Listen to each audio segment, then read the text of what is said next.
दोस्तों, सीरियल अनुपमा की कहानी अब एक ऐसे मोड़ पर पहुंच गई है जहां इंसानियत और ममता की जंग ने अनुपमा को एक बहुत बड़े फैसले के मुहाने पर ला खड़ा किया है। जहां एक तरफ उसकी ममता उसे एक इंसान को बचाने के लिए पुकार रही है, वहीं दूसरी तरफ उसकी इंसानियत उसे अपनी बेटी की रक्षा करने का आदेश दे रही है।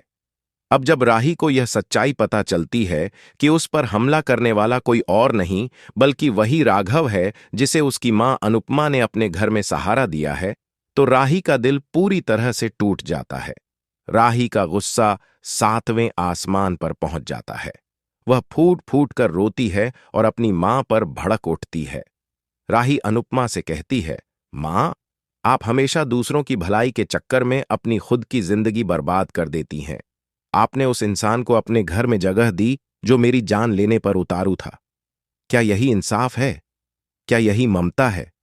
क्या यही वो उदाहरण है जो आपने मुझे बचपन से सिखाया था? राही के इन तानों को सुनकर अनुपमा के पैरों तले जमीन खिसक जाती है। जिस राही को उसने अपनी कोख से नहीं लेकिन अपने दिल से जन्म दिया था, वही आज उस पर भरोसा खो बैठी थी। अनुपमा का दिल टुकड़ों में बिखर जाता है, लेकिन वह खुद को संभालती है। वह अपने आंसुओं को रोकते हुए सीधा राघव के पास पहुंचती है। उसकी आंखों में गुस्सा भी है, दर्द भी और सवाल भी। अनुपमा गुस्से से चीखती है, तुम्हारी हिम्मत कैसे हुई मेरी बेटी पर हमला करने की? राघव सिर झुकाकर अपने अपराध को स्वीकार करता है। वह कांपती आवाज में कहता है, मैंने राही को अपनी पत्नी पंखुड़ी समझ लिया था। राही की शक्ल हूबहू पंखुड़ी से मिलती है। पंखुड़ी ने मुझे धोखा देकर मेरी जिंदगी बर्बाद कर दी थी। उसी सदमे और भ्रम में मैंने राही पर हमला कर दिया, लेकिन यकीन मानिए, मैं जानबूझकर ऐसा नहीं करना चाहता था। मैं खुद अभी तक अपने अतीत से बाहर नहीं निकल पाया हूं। राघव की यह सफाई सुनकर भी अनुपमा का दिल नहीं पिघलता।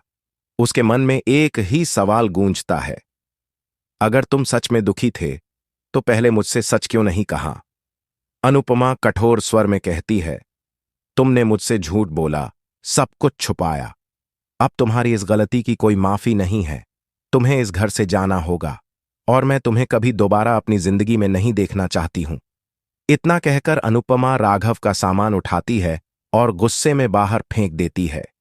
राघव चुपचाप आंखों में आंसू लिए वहां से चला जाता है, क्योंकि इतने सालों बाद उसे लगा था कि शायद उसकी टूटी जिंदगी फिर से जुड़ सकेगी। लेकिन उसकी वह उम्मीद भी अब हमेशा के लिए टूट चुकी थी। राघव के जाने के बाद अनुपमा कमरे में अकेली बैठ जाती है। चारों ओर सन्नाटा है और मन में उठते सवालों का शोर।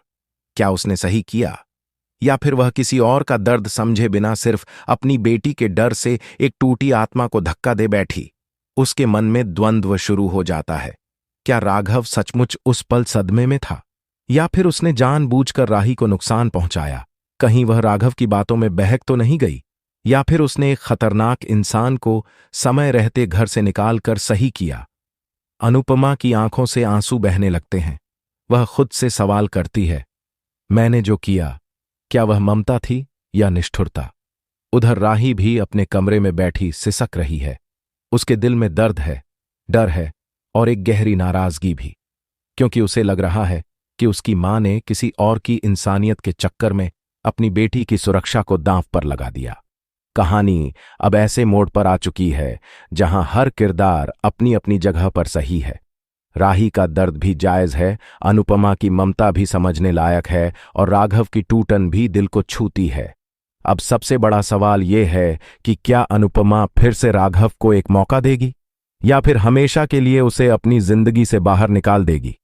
क्या राही अपनी मां की नीयत को समझ पाएगी, या फिर मां बेटी के रिश्ते में आई दरार कभी भर नहीं पाएगी?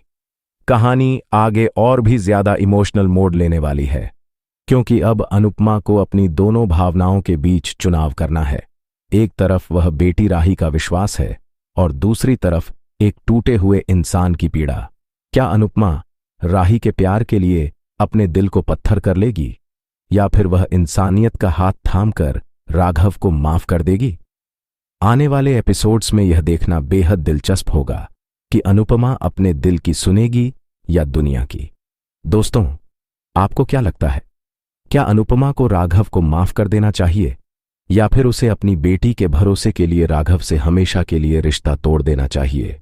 अपनी राय हमें कमेंट में जरूर बताइए। आपके हर कमेंट का हमें बेसब्री से इंतजार रहेगा।